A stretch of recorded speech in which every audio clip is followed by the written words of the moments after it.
Il était une fois une petite fille. Une fois, son riche père a épousé une méchante belle-mère. Elle s'est installée dans la maison avec ses 2 filles. Ils étaient beaux et blancs de visage, mais mauvais et cruels de cœur. Et puis vint un moment difficile pour la pauvre fille. Du matin jusqu'à tard dans la soirée, ils l'ont forcée à faire du sale boulot, porter de l'eau, chauffer la cuisinière, cuire les aliments, laver la vaisselle et faire la lessive. Et en plus, les demi-sœurs ont fait de leur mieux pour la contrarier autant que possible.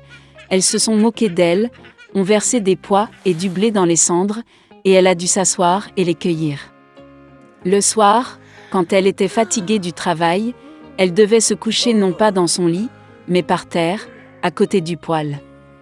Et parce qu'elle était toujours dans la cendre, la poussière et la saleté, ses sœurs l'appelaient Cendrillon. Mais il arriva un jour que le roi commença une fête, qui devait durer 3 jours entiers, et convoqua toutes les belles filles du pays à la fête pour que son fils puisse choisir une épouse pour lui-même. Quand les 2 sœurs nommées ont appris qu'elles aussi pouvaient venir à la fête, elles ont immédiatement commencé à s'habiller et à se lisser.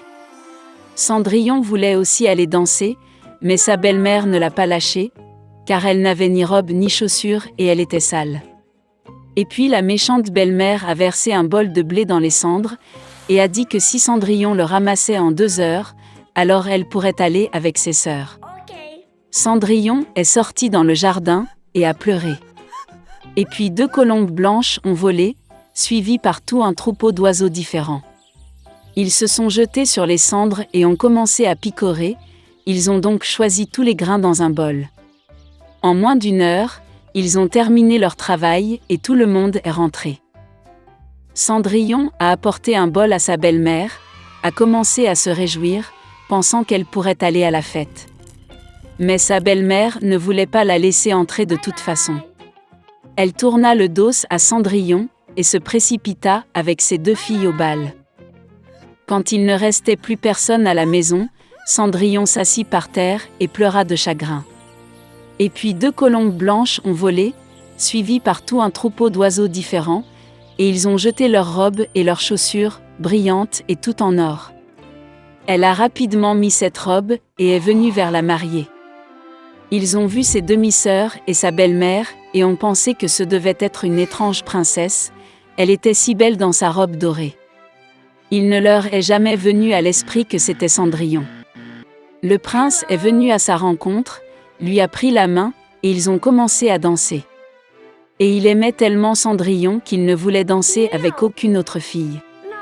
Elle a dansé jusqu'au soir et a voulu rentrer chez elle, mais le prince lui a demandé de la voir partir. Il voulait savoir de qui il s'agissait et où elle vit. Mais Cendrillon s'est enfuie de lui et est montée sur le pigeonnier. Le prince a ordonné de détruire le pigeonnier, mais il n'y avait personne dedans. Et nulle part près il ne pouvait trouver son bel inconnu. Personne n'aurait pu deviner que Cendrillon a été sauvée par des pigeons qui l'ont ramenée chez elle. Le prince était bouleversé et alla au palais la tête baissée. Et soudain, il a vu une chaussure, l'a soulevée, elle était si petite et élégante et tout d'or pur. Le prince a deviné que lorsque Cendrillon s'est enfuie de lui, la chaussure de son pied gauche est restée sur l'une des marches. Le prince était ravi et a ordonné de trouver la maîtresse de cette chaussure, et à qui elle convient, il épousera celle-là. Les parents sont revenus du bal, ils ont vu que Cendrillon dormait dans sa chemise sur la cendre, et une faible lumière était allumée près du poêle. Les 2 sœurs sont allées dans leur chambre, espérant que demain, elles seraient les plus chanceuses à enfiler la pantoufle d'or. Le lendemain, le prince est venu chez eux et a dit que tous ceux qui voulaient essayer la chaussure de sa future épouse devraient sortir. 2 sœurs sont sorties et la belle-mère a enfermé Cendrillon dans la maison et ne l'a pas laissé sortir. La sœur aînée l'a essayé, une petite chaussure. La petite sœur l'a essayé, la chaussure est géniale. Le prince était sur le point de partir, mais Cendrillon sortit par la fenêtre et courut vers lui. Et elle a mis une chaussure, et ça lui allait. Le prince la regarda dans les yeux et reconnut en elle la très belle fille avec qui il dansait. Il a pris Cendrillon, l'a mise sur un cheval et est parti jouer un mariage avec elle. Et il a ordonné aux sœurs et à la belle-mère d'être enfermées dans leur maison et de ne jamais les laisser sortir de là. C'est ainsi qu'ils ont été punis pour leur malice et leur tromperie. Dans une petite ville vivait un fabricant de jouets, Geppetto. Il gagnait sa vie en vendant des jouets en bois fait maison. Il aimait son travail. La seule chose que le vieux maître regrettait, c'était de n'avoir pas d'enfant. Un jour, en se promenant dans les bois, Geppetto a vu une excellente bûche pour de nouveaux jouets. Il a pris la bûche avec lui et l'a apportée à l'atelier. Immédiatement, sans délai, le vieil homme a commencé à lui couper un jouet. Mais soudain, il entendit une voix mince du journal. Geppetto pensa à ce qu'il imaginait. Il a continué à sculpter le jouet, et après un moment, il a entendu à nouveau la voix. Geppetto a décidé qu'il devenait simplement trop vieux, et a commencé à entendre des voix étranges. Le vieil homme a continué à travailler. Tout d'abord, il a fait la tête de la poupée. Puis les bras et les jambes sont apparus. Geppetto termina la poupée et la fit asseoir sur une chaise. Et il a décidé de nettoyer après lui. Et à ce moment, il entendit à nouveau la voix.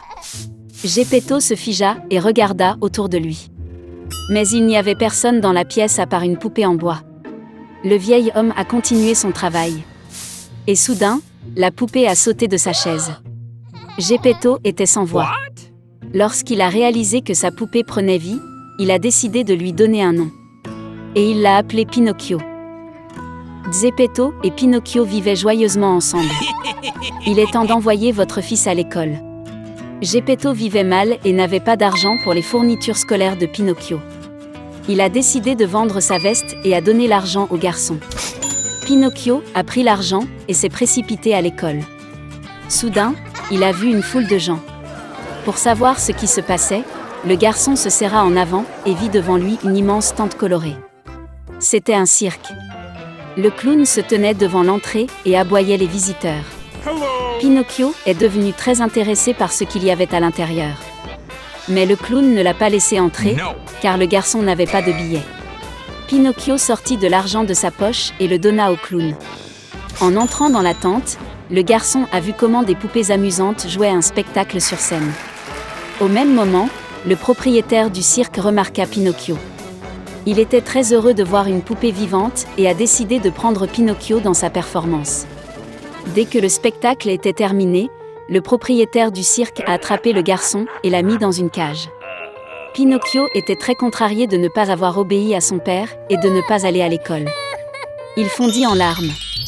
Et soudain, une fée est apparue devant lui. Elle vit que Pinocchio regrettait grandement son acte et décida de le sauver. La fée a jeté un sort, et Pinocchio était dans la rue avec de l'argent dans ses mains. Il est retourné à l'école. Sur le chemin, Pinocchio a rencontré un chat aveugle et un renard rusé. Lorsqu'ils ont découvert que le garçon avait de l'argent, le chat et le renard ont décidé de le prendre. Ils ont dit que cet argent n'était pas suffisant pour les fournitures scolaires et qu'il devait être augmenté.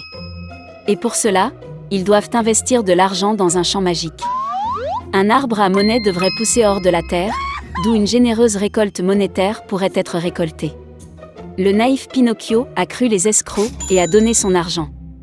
Quand le garçon fut laissé seul et sans argent, la fée apparut à nouveau devant lui. Pinocchio a menti à la fée et a dit qu'il avait déjà acheté des fournitures scolaires. Dès qu'il a dit cela, son nez a commencé à pousser. Plus Pinocchio mentait, plus son nez devenait long. Il avait très peur et a dit à la fée toute la vérité. Au même instant, le nez du garçon a retrouvé sa taille normale. La fée a averti que chaque fois que Pinocchio trichait, son nez s'élargissait. Après ces mots, le garçon se retrouva à nouveau sur le chemin de l'école avec de l'argent entre les mains. Du coup, le propriétaire du cirque a bloqué la route de Pinocchio. Il était terriblement en colère que le garçon ait pu s'échapper et voulait le remettre dans la cage. Mais Pinocchio n'était pas facile à attraper. Sans hésitation, il a sauté dans l'eau. Pinocchio était en bois, donc il ne s'est pas noyé. Et le courant a fait avancer le garçon. Alors qu'il nageait déjà vers le rivage, un poisson géant l'a avalé. Au même moment, désespéré de chercher son fils sur terre, le vieux Geppetto décida de se mettre à la recherche sur l'eau. Il a emprunté un petit bateau à un ami pêcheur et a nagé pour regarder. Soudain, une violente tempête a commencé. Le bateau n'a pas pu faire face aux vagues et s'est écrasé. Le vieil homme ne savait pas nager et a donc commencé à se noyer. Et puis, un énorme poisson qui a avalé Pinocchio a avalé Geppetto. Lorsqu'il est entré, il a immédiatement vu son fils. En voyant son père, Pinocchio était très heureux. Il regrettait de ne pas avoir obéi et promit à partir de ce moment de toujours faire ce que son père disait. Voyant que Pinocchio était vraiment désolé, la fée a décidé de les sauver. Elle libéra le garçon et le vieil homme du ventre du poisson et les porta sur le rivage. Pinocchio est devenu un garçon très intelligent et obéissant. Il allait à l'école tous les jours, et après avoir étudié, il a aidé son père dans l'atelier.